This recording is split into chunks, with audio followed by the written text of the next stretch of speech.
My family wants to reconnect after 6 years. Okay, so this is a long story and English isn't my first language, so please be patient with me. I'm using fake names here. I'm a 45-year-old guy named Mike. I was married to my high school sweetheart, Sarah, who's also 45. We had 4 daughters together: Jane, who is 24, Tori, who is 22, Brianna, who is 21, and Claire, who is 18. Sarah and I met when we were both just 14 years old. We started dating right away. My parents loved Sarah from the very beginning. She became like the daughter they never had, and they treated her like part of the family. I remember my dad sitting me down and giving me advice about relationships. He would say things like, always have good communication with each other and think before you make any big decisions. It was good advice that I tried to follow. Sarah and I were together for 7 years, dating all through high school and even after we graduated. Then, one day, we found out that she was pregnant with our first daughter, Jane. We were both over the moon with happiness. We decided to get married soon after finding out about the pregnancy, and we went on to have a beautiful family together. However, there was one big problem during all this happiness: my younger brother, Jack, who is 43 now. Jack had always had a crush on Sarah, even when we were in high school. This crush of his caused some tension between us. It was really hard for me because I loved my brother, but I also loved Sarah, and I didn't want anything to come between us. I tried to let it go because Jack was my brother, and Sarah had reassured me many times that she didn't have any feelings for him. But things got really bad when Jack found out that Sarah and I were engaged. Instead of being happy for us, he confessed his love for Sarah and tried to convince her to leave me for him. Sarah, being the wonderful person she is, told me everything. She didn't hide anything from me, and she made it clear that she had no interest in Jack. She loved me and wanted to be with me. When I found out what Jack had done, I was furious. I felt betrayed and hurt. I was ready to confront him and even fight him if I had to. I didn't want him to ruin my happiness with Sarah. I was also ready to cut Jack out of my life completely because I couldn't trust him anymore. But Sarah, being the peacemaker, asked me not to do anything rash. She didn't want to see our family torn apart because of Jack's actions. So I listened to Sarah and tried to move past it. It was really hard, but I wanted to do what was best for our family. Over the years, Sarah and I focused on raising our daughters and building a life together. We faced many challenges, but we always stuck together and supported each other through everything. It took a lot of convincing from Sarah, my parents, my dad, who's 68, and my mom, who's 66, to stop me from cutting my brother, Jack, out of my life. My marriage with Sarah was amazing. Like any other couple, we had our ups and downs, but I wouldn't change anything about it. We were a passionate couple who loved each other and our children more than anything. My relationship with Jack got better after the incident, and I truly believed he had gotten over his crush on Sarah. But I was wrong. Jack still had a crush on Sarah and was planning to break us up. One day, more than 6 years ago, I came home after being away for a week because of work. When I walked in, I found my daughters, my wife, and my brother all in the living room. Sarah and my daughters were crying, and when they saw me, they started screaming at me. Sarah looked at me and asked, "How could you do this to me?" I was confused and asked what she meant. She said, "Cheating." I was shocked. In the 25 years we'd been together, I had never cheated on her. I asked what made her think I had cheated, and she showed me some pictures and texts that supposedly proved I had cheated with a coworker. I asked her where she got this information. My brother Jack jumped in and said that this coworker, who was also his friend, had confessed to him and sent him the proof. I started crying and begged Sarah to believe me. I told her that this was all Jack's doing, but she didn't believe me. She slapped me in the face and kicked me out of the house. Before I left, I was heartbroken and didn't know what to do. I couldn't believe Jack would go this far to try to break up my family. I had to leave, but I was determined to prove my innocence and get my family back. Jane and Tori called me all kinds of hurtful names. The one that hurt the most was when they said, "You are a disgrace to our family." I tried for a long time to make Sarah and the girls see reason. I wanted them to understand that I would never cheat on them. But sadly, it was all in vain.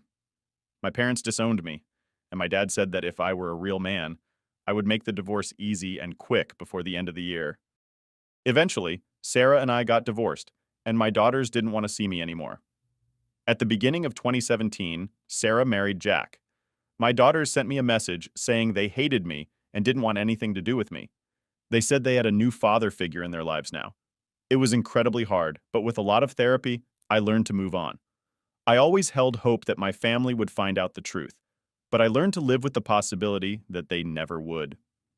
5 years went by without any contact with anyone from my family. Then a few days ago, I received a call from an unknown number. When I picked up, I said, "Hello, who is this?" and I heard sobs from the other side. It was my mom. She said that they were sorry and wanted to meet with me. I asked why, and my mom said that my family had found out the truth about everything, but she said this was a matter to be discussed in person.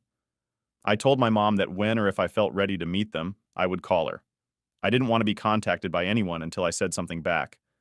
She told me she understood and that she missed me. We said our goodbyes, but to be honest, I still don't know what I should do.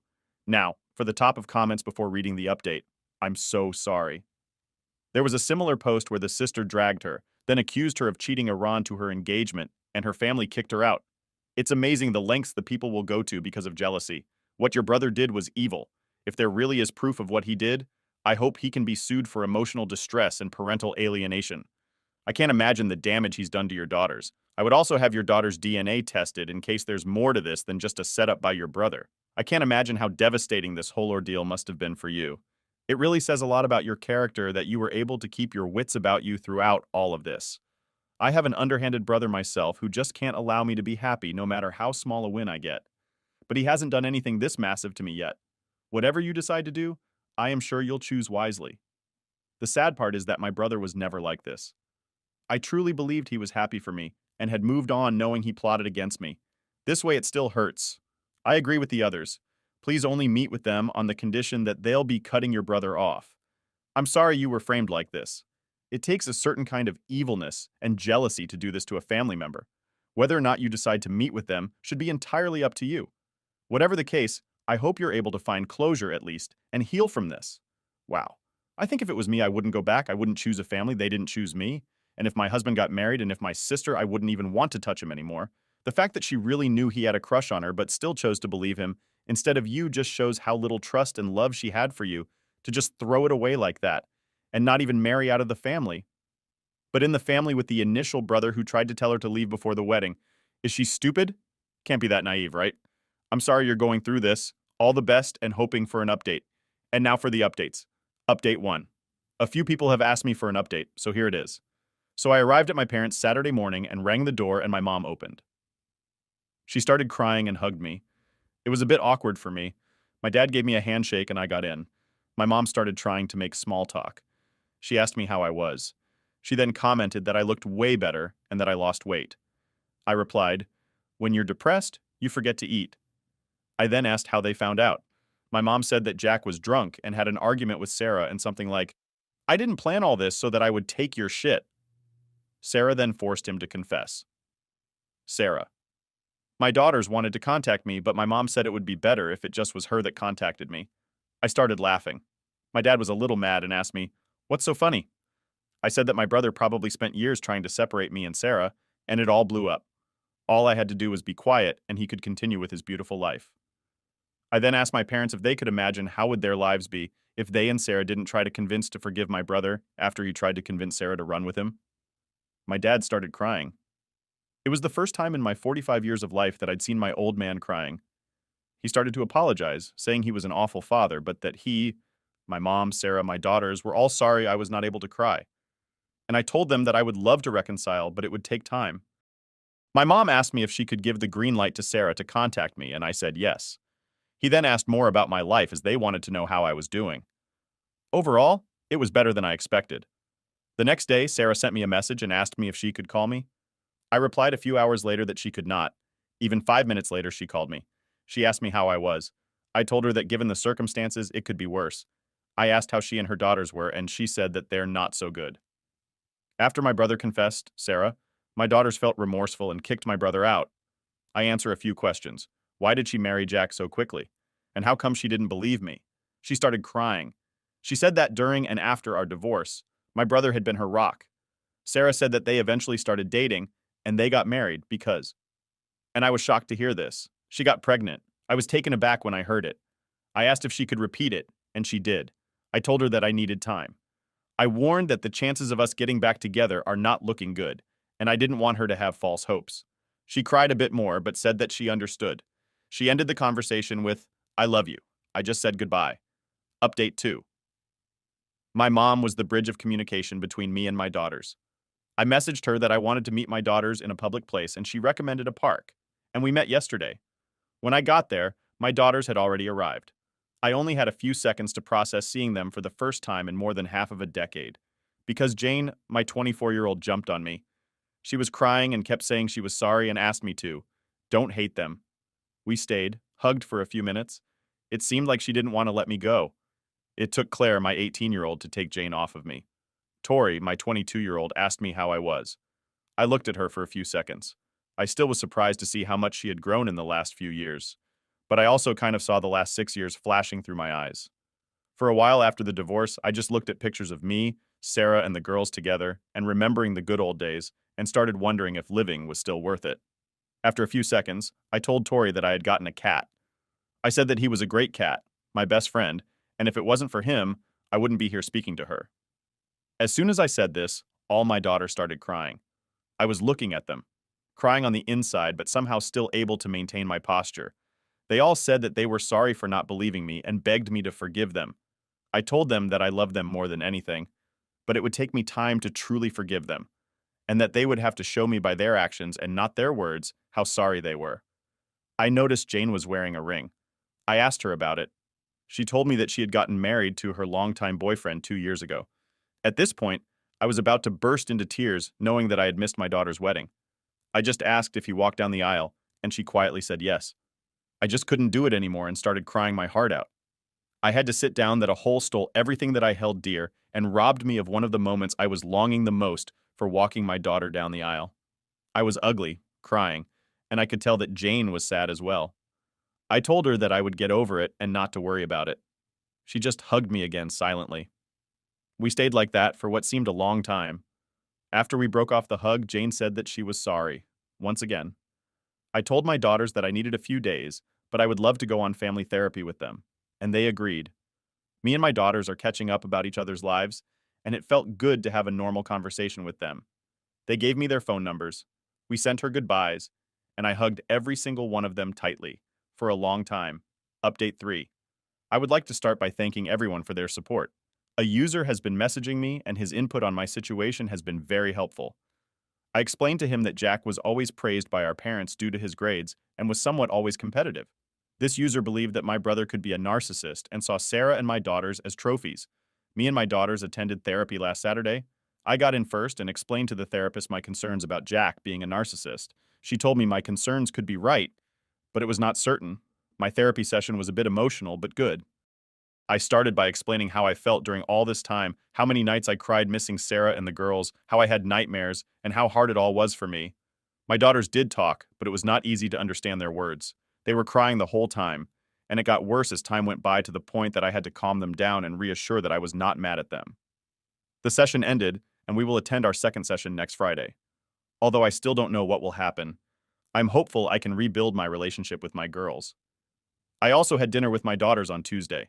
It went good, and they had the chance to meet my cat, and they brought a copy of pictures of us. It was a nice gift. Story 2. Wife, she added while on work trip. I never expected this from her. My wife, 39, female, and I, 43, male, have been together for 11 years, married for 6. We have a toddler. 5 days ago, I learned of a month-long EEA between my wife and a coworker of hers, and that they had spent time in her hotel room while on a work trip 2 weeks prior. And that time together included a good amount of kissing. I learned this by the affair. Partners' wives, mother, the affair partners. Mother-in-law messaging me on Facebook with 15 screenshots of their Instagram conversation that occurred during that work trip, including comments between the two of them reminiscing about their chair time, along with loads of kissy face emojis and other flirtatious banter. When I read the mother-in-law's initial Facebook message, I was shaking, heart-racing, tunnel-visioned my wife was upstairs. So when she came down, I immediately asked if anything happened during the work trip that I should know about. I learned here that the term is known as trickle truth. Denials of anything that happened was the response. Eventually, after 10 minutes, she finally admitted to getting drunk at the hotel bar and making out with him in her room. I asked her point blank if she slept with him, or if anything sexual happened. Her response was a resounding no. She proceeded to tell me that there was no sexual touching, no hands-up shirts, no parts exposed, no feeling up, no erections felt, just kissing for an extended period of time while sitting in a chair. This is what she's told me multiple times.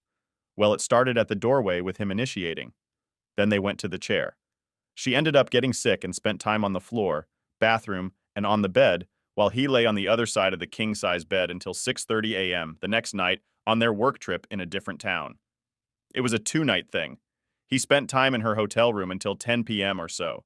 The text message there was him asking if she could use company, and her response was something like, "You can join," and she was watching TV. Some kissing also occurred that night while she was sober. My wife has had an alcohol problem for many years and had been sober for almost 6 years before this work trip. She and I had a discussion about her desire to bring alcohol back into her life on a very limited basis during date nights or going away with me. Also included discussion about her having beverages with her work peers when they go on these quarterly trips. I obviously disagreed with the suggestion, as did almost everyone in the alcoholism sub, but she did it anyway. She lied to me about how much she had to drink that night and ended up telling me that she had multiple drinks, including 2 shots of the hotel bar with her work peers. So after 6 years, this is the first time that she was drunk. And then, this happens. Back to the EA, I learned that the flirting banter and whatever else has been going on since early October, so I'm told. I asked my wife why she did what she did. If, as she says, our marriage is solid, and yeah, it is. We have a child together. We don't really argue about anything, and we have a good home life. Our intimacy has dwindled since having her child 2 years ago. But the bedroom isn't dead, after some time for her to really think about her actions. The response that I got was that it was the excitement, the newness, and the feeling of being desired along with him just being a great work friend. After more deeper discussions around this line of thinking, she mentioned that it likely would never have gotten sexual. I had asked multiple times how far this would have gone if I and the AP spouse had not learned of this. She concluded that what she enjoyed from it was having him crawl out of his skin, as she puts it, basically obtaining some pleasure over being desirable and wanted. That would likely never resolved by a sexual relationship.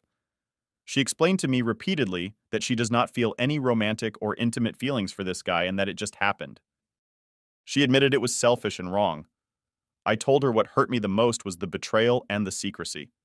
I had so much anxiety and lost sleep when she went on her work trip because of her flawed relationship with alcohol.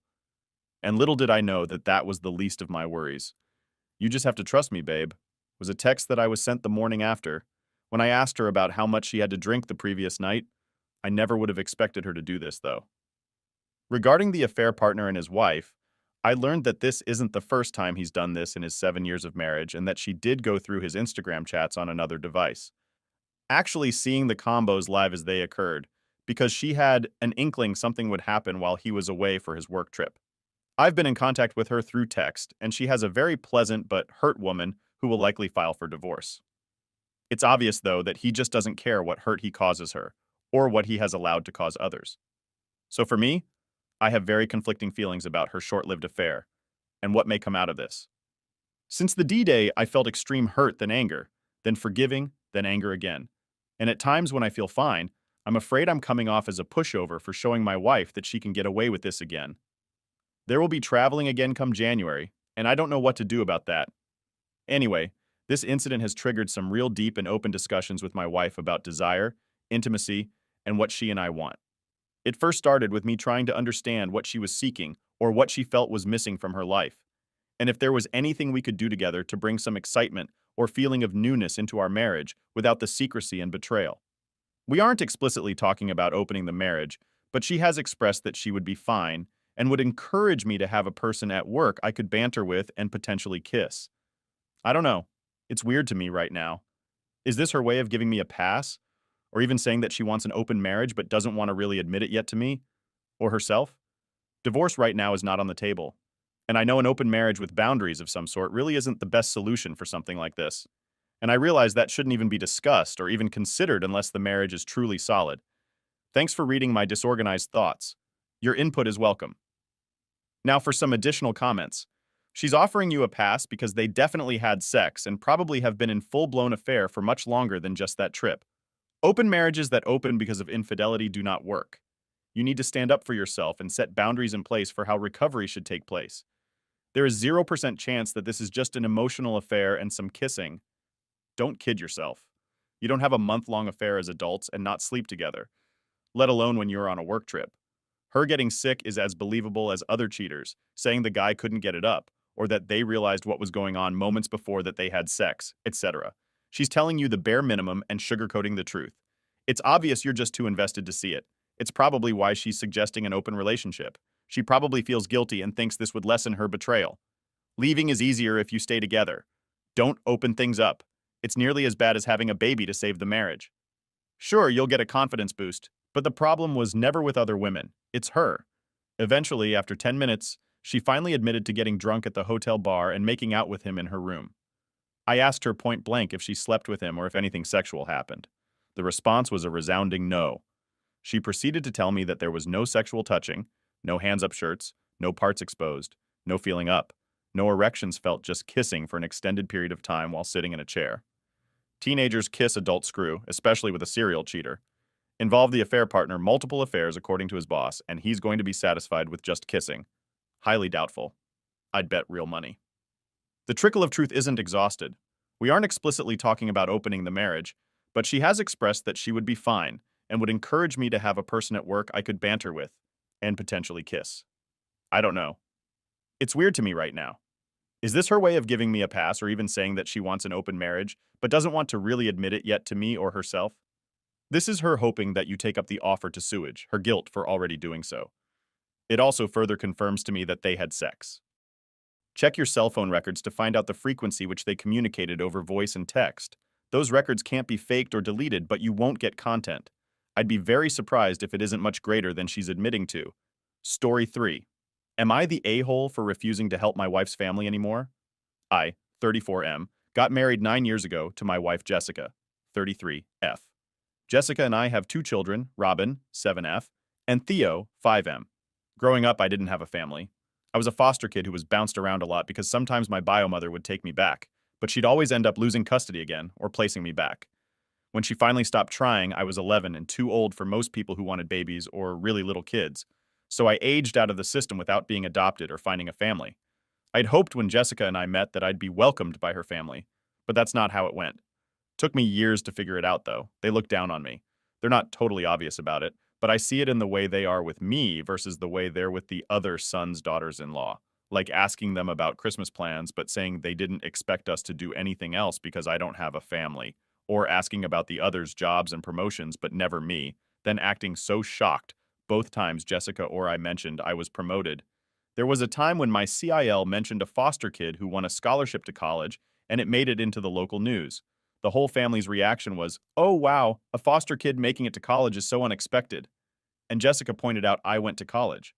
They looked a little uncomfortable, and I heard 2 of her siblings whisper something about Jessica in that story, so I assumed they believed she lied about where we met.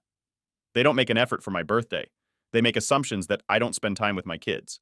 They assume any effort made by me is me doing it for Jessica, and don't believe me when I say it's not. Yet they will always ask for my help with repairs around the house or assembling something, because I'm good at that stuff. I have helped Jessica's parents and all her siblings at least twice. Once I realized, with help from therapy, that they really didn't like me and seemed to think less of me for being a foster kid, I did that stuff for Jessica and not for them. But then, a few weeks ago, Jessica's parents had issues with the stairs. I went and fixed them up. I was hours working on one part and had to go and get extra materials. It was a whole thing. Some of the family came over while I was there and Jessica's parents made food for them, but nothing for me. When I asked them if there was any for me, they told me they didn't think I'd want to eat after working so hard, for hours, with no food in between. I told them they didn't think that. They simply didn't want to be polite to me and offer food after doing all that work for them. I was called out by Jessica's parents and her siblings. Jessica took my side, as did some of the siblings' spouses. But I was called out again for not helping fix a shelf for one of Jessica's sisters, and saying never again would I help any of them. They said family helps family. I asked them when they ever treat me like family. Am I the a-hole?